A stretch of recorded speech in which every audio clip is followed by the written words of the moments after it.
네, 금일은 하나님의 도우심을 찬양합니다라는 말씀의 주제로 하나님의 말씀을 나누고자 합니다. 우리는 어제 에스라 7장 1절에서 10절의 말씀을 통하여 이스라엘 백성들의 제2차 포로 기한이 이루어진 사실과 예루살렘으로 돌아온 에스라가 율법을 연구하고 준행함으로 이스라엘 백성들에게 주의 율례와 규례를 가르치기로 결심한 사실을 배웠습니다. 오늘은 이스라엘 백성들의 제2차 포로 기한과 관련하여 하나님의 도우심 속에 아다사스다 왕이 에스라에게 조서를 내려 이스라엘 백성을 도운 사건과 이를 도우신 이가 여호와 하나님이라는 것을 깨달은 에스라가 하나님을 송축하는, 하나님을 찬양하는 내용에 관하여 함께 하나님의 말씀을 살펴보고자 합니다. 오늘 본문의 내용은 이렇습니다. 아다삭스다 왕이 제사장이면서 율법학자인 에스라에게 편지를 씁니다. 그 편지 조서의 내용은 이렇습니다. 자신의 나라 안에 있는 이스라엘 백성과 제사장들과 레위 사람들 중에요, 예루살렘으로 올라가고자 하는 사람이 있다면 에스라와 함께 예루살렘으로 돌아가도 좋다라고 말을 합니다. 또한 아다삭스다 왕과 자문관들이요, 하나님께 성심으로 드리는 은금을 가져가라고, 이 모든 것들을 가져가라고 많은 물질로 후원합니다. 이뿐만 아니라 바벨론 지방에서 받은 은과 금도 가져가서 하나님의 성전을 위하여 기쁘게 드릴 애물로 가져가라고, 하나님을 섬기라고 말을 합니다. 이유는 여호와 하나님께 드리는 성전 제사의 회복을 위해서요. 이방인이 이렇게 말을 하고 있습니다. 이 밖에도 하나님의 성전에 쓰일 것이 있어서 에스라가 드리고자 하는 것이 있다면 무엇이든지 왕의 창고인 궁중에 가서 그것을 받아 가져가라고, 그것을 다 가져가라고 말을 합니다. 그리고 제사장들과 레위인들이나 노래하는 자들이나 문지기들이나 및 성전에서 일하는 자들, 봉사하는 모든 자들, 조공과 관세 및 통행세를 아닥삭스다 왕이 받지 않겠다고, 면제해 주겠다고 그렇게 알려줍니다. 더 나아가 에스라에게 사람을 선출할 수 있는 권한까지, 임명권까지 주면서 하나님의 율법을 아는 자 중에 법관과 재판관을 삼아서 임명할 수 있도록 합니다. 이에 에스라는 하나님의 뜻을 깨닫고 하나님을 송축하는 내용이 오늘 본문입니다. 그럼 성도 여러분들, 우리는 여기서 과거 에스라 4장에 등장한 아닥사스다 왕에 관하여 잠시 살펴볼 필요가 있습니다. 우리는 과거 에스라 4장의 말씀을 통하여 아닥삭스다 왕이 이스라엘 백성들에게요, 어떻게 행동을 했는지 모두 알고 있습니다. 에스라서를 배웠으니까요. 에스라 4장에 등장한 아닥삭스다 왕, 이스라엘 백성들에게 오늘 본문에처럼 호의적이게 행동하지 않았습니다. 어떠한 사건이 있었는지 기억하십니까? 에스라 4장 23절을 통하여 잠깐 보도록 하겠습니다. 아닥삭스다 왕의 조서 초본이 르흠과 서기관 심세와 그의 동료 앞에서 낭독되매 그들이 예루살렘으로 급히 가서 유다 사람들을 보고 권력으로 억제하여 그 공사를 그치게 하니, 아닥삭스다 왕이요, 사마리아 사람들이 이스라엘 백성들을 고소한 이 사건에 동조합니다. 그리고 이 사건 때문에 지금 이스라엘 백성들이 곤욕을 치러요. 그 내용이 에스라 4장 말씀이에요. 그 내용을 살펴보면 이렇습니다. 이스라엘 백성들 성벽 재건 공사하고 있는데 방해하기 위하여 아닥삭스다 왕에게요, 사마리아 사람들이 고소하였고, 아닥삭스다 왕은 그 고소하는 내용에 동조하였고 조서를 내립니다. 그 조서 내용 때문에 이스라엘 백성들 결국에 공권력과 그 권력에 의하여, 그 힘에 의하여 성벽 재건 공사 멈추게 된 사건이죠. 더 정확하게 적나라하게 말을 하면 하나님의 뜻을 정확하게 믿지 않고 믿음이 후퇴한 사건, 그게 오늘 본문 전에 에스라 4장에 있었다라는 것을 우리는 기억할 수 있습니다. 근데 오늘 본문에 등장한 아닥사스다 왕은 어떻습니까? 자비롭습니다. 에스라 4장에 등장한 아닥사스다 왕 모습 어떤가요? 현저하게 다르지 않습니까? 오늘 본문에 등장하는 아닥사스다 왕은요, 너무나도 관대합니다. 은혜롭습니다. 이스라엘 백성과 여호와 하나님의 성전의 제사를 회복하기 위하여 힘쓰는 존재로 그가 등장합니다. 이는 마치요 제1차 포로 귀환을 가능하게 했던 고레스 칙령의 주인공인 이방인 고레스처럼 기름 부음 받은 자처럼 오늘 보인다라는 것입니다. 그런데 에스라 4장의 아닥사스다 왕의 모습은 마치 대적자들인데 사마리아와 한통속이 되어 이스라엘 백성들을 괴롭히는 악한 왕으로 등장하게 됩니다. 그렇다면 오늘 본문의 말씀을 통하여 우리는 무엇을 유추하고 알 수 있는 것인가요? 우리 눈에 보이지 않는 하나님의 도우심이 전적으로 있었다라는 것입니다. 사람은 믿을 수 있는 존재가 아니니까요. 이러한 하나님의 도우심이 있지 않고서는 절대로 아닥사스다 왕이 에스라와 이스라엘 백성들을 돕지 않았을 것입니다. 이 사람은 계속해서 동조하는 사람이니까요. 주의 정치적인 그런 문제예요. 그렇기 때문에 오늘 본문의 에스라는 하나님의 도우심을 깨닫고 주님을 찬양할 수밖에 없었다라는 것입니다. 이 얼마나 놀랍고 신비한 일인가요? 하나님의 섭리와 은혜 가운데 세세하게 하나하나 아닥사스다 왕이 세심한 도움을 계속 이스라엘 백성들에게 오늘 본문에 주고 있습니다. 이것은 보이지 않는 하나님께서 이 모든 사건 뒤에서 역사하셨다라는 것이며, 이를 깨트려 본 에스라는 여호와 하나님을 찬양할 수밖에 없었다라는 것입니다. 한번 다 같이 에스라 7장 27절을 보도록 하겠습니다. 우리의 조상들의 하나님 여호와를 송축할지로다.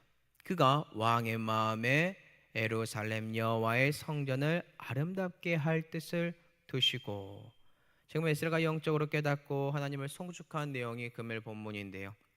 방금 읽은 본문에서 에스라가 여호와 하나님을 송축하는 이유가 무엇이다라고 나와 있습니까? 여호와 하나님께서 아닥사스다 왕의 마음에 예루살렘 여호와의 성전을 아름답게 할 뜻을 두었기 때문에 에스라는 그것을 파악하고 여호와 하나님을 송축했다라고 합니다. 즉 실질적인 표출되고 드러난 모습에서 아닥사스다 왕 자신이 이스라엘 백성들에게 이러한 호의와 은혜를 베푼 것처럼 보이지만, 실제로 이 사건의 핵심은 보이지 않는 하나님께서요 예루살렘 여호와의 성전을 아름답게 하기 위하여 그 뜻을 아닥사스다 왕에게 불어넣음으로 이러한 축복이 에스라와 이스라엘 백성들에게 발생하게 되었다라는 것입니다. 참고로 에스라는 영적으로 깨어있는 존재였기 때문에 왕의 조세의 내용과 이 상황을 정확하게 이해하고 여호와 하나님께 그 공을 돌리며 찬양할 수 있었다라는 것입니다. 하나님 덕분에 지금 에스라가 힘이 생겼고요. 이스라엘 지도자들을 불러 함께 돌아와 여호와를 섬기고 여호와의 말씀을 가르칠 수 있는 기회가 에스라에게 생겼다라는 것입니다. 자, 그러면 성도 여러분들에게 질문을 드리도록 하겠습니다.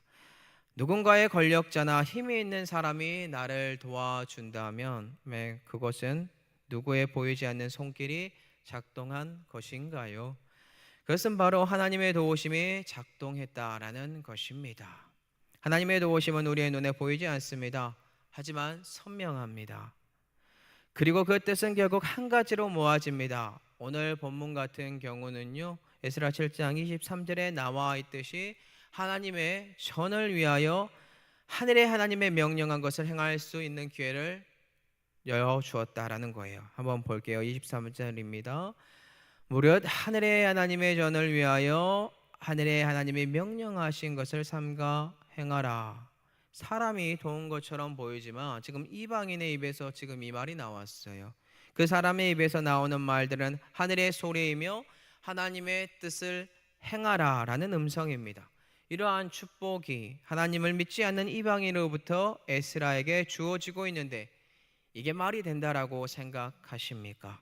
이는 마치 예를 들어서 우리나라 사람들이요, 일본의 식민지 생활을 하거나 일본에게 끌려가 종살이를 하고 있는데 일본의 군주가 나와가지고요, 너희 중에 하나님의 율법에 능통하고 말씀을 가르침이 가능한 어떤 한 목사에게요, 많은 물질과 돌아갈 수 있는 이동 수단과 교회를 지을 수 있는 재력과 그리고 교회에 사용할 수 있는 성물을 주면서 너희 중에 대한민국으로 돌아가고 싶어하는 사람이 있다면 모든 국민들은 대한민국으로 돌아가 또 좋고 또 하나님의 전을 위하여 하나님께서 명령하신 그 뜻을 지켜 행하라라고 한다면 어떠한 생각이 드십니까?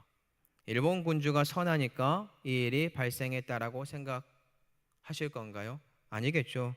역시 하나님께서 보이지 않는 손길 가운데 일본의 군주의 마음을 움직여 이 일을 성취하심으로 우리가 다시 하나님을 섬길 수 있는 기회를 여호와께서 보이지 않는 그 뜻 가운데 행하셨다라는 겁니다. 우리는 이 마음이 자연스럽게 들어올 수밖에 없고 이것을 깨닫고 여호와를 찬양할 수밖에 없다라는 것입니다. 자, 그러면 사랑하는 성도 여러분들에게 묻겠습니다. 성도 여러분들의 삶에요, 이렇게 여러분들의 삶에 도와주시는 분, 혹여나 에스라 사정에 등장한 아닥사스다 왕처럼 오해와 이해할 수 없는 이유들과 그들의 완악함과 악함으로 말미암아 상대방이 여러분들을 힘들게 하는 관계 혹시 있지 않습니까? 네. 근데 그와 반대로 오늘 본문처럼 갑자기 그 사람이 한량없이 은혜를 베풀어요. 자비를 베풀어요. 물질을 후원해요. 세심한 배려 속에서 관심을 보인 적 없습니까? 사람에게 실망하고 사람에게 사랑받은 적 없습니까? 분명히 똑같은 사람인데 어찌 이렇게 다른 모습을 우리에게 보일 수 있다라는 것일까요? 그것은 그 사람의 마음에 그 사람이 하나님의 말을 선포할 때 하나님께서 개입하셨기 때문입니다. 하나님께서는 하시고자 하는 일이 있으면 악인일지라도 그의 마음과 환경과 모든 것들을 동원하여 역사하십니다.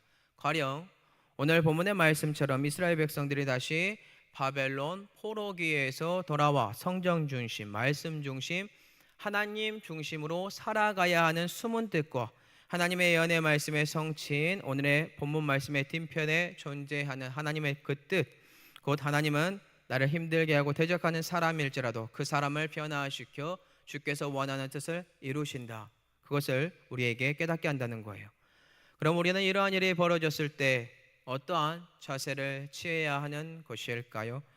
금요일 본문의 에스라처럼요, 영적으로 깨어서 이 사건이 여호와 하나님으로 말미암아 우리에게 주어진 축복이라는 것을 영적인 눈이 열려 깨닫고 여호와 하나님을 찬양하고 송축해야 할 줄로 믿습니다. 이러한 축복이 우리에게 있어야 합니다.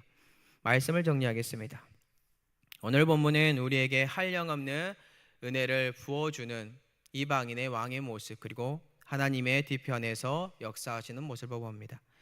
이 모든 것들이 인간 눈으로 보기에는 아닥사스다 왕을 통해서 이루어진 것처럼 보이지만 실제로 보이지 않는 손인 하나님의 권능 가운데 이 일은 정확하게 하나님의 뜻 가운데 애언 가운데 이루어졌다라는 것입니다.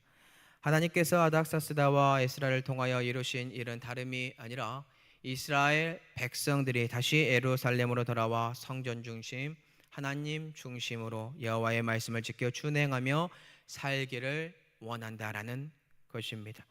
이러한 사실을 깨달은 에스라는 오늘 한량없는 은혜 가운데 여호와 하나님을 찬양하였습니다. 오늘 우리도 하나님께서 에스라와 이스라엘 백성들에게 베푼 은혜와 동일한 축복과 은혜를 우리에게 베푸실 여호와 하나님을 우리가 믿는다면 단 한 분 여호와 하나님만을 우리가 찬양해야 할 줄로 믿습니다. 에스라는 영적으로 그러한 사실을 깨닫고 여호와를 높이고 찬양하면서 오늘 본문을 마무리하고 있습니다. 거니 오늘 우리도 에스라가 발견한 하나님의 도우심을 우리의 삶 속에서 발견함으로 성전 중심, 하나님 중심, 말씀 중심으로 살아갈 뿐만 아니라 이러한 축복을 우리에게 허락하신 여호와 하나님의 도우심에 감사함으로 찬양하고 찬미하는 은혜가 저와 성도 여러분들에게 흘러넘치기를 예수 그리스도의 이름으로 축복합니다.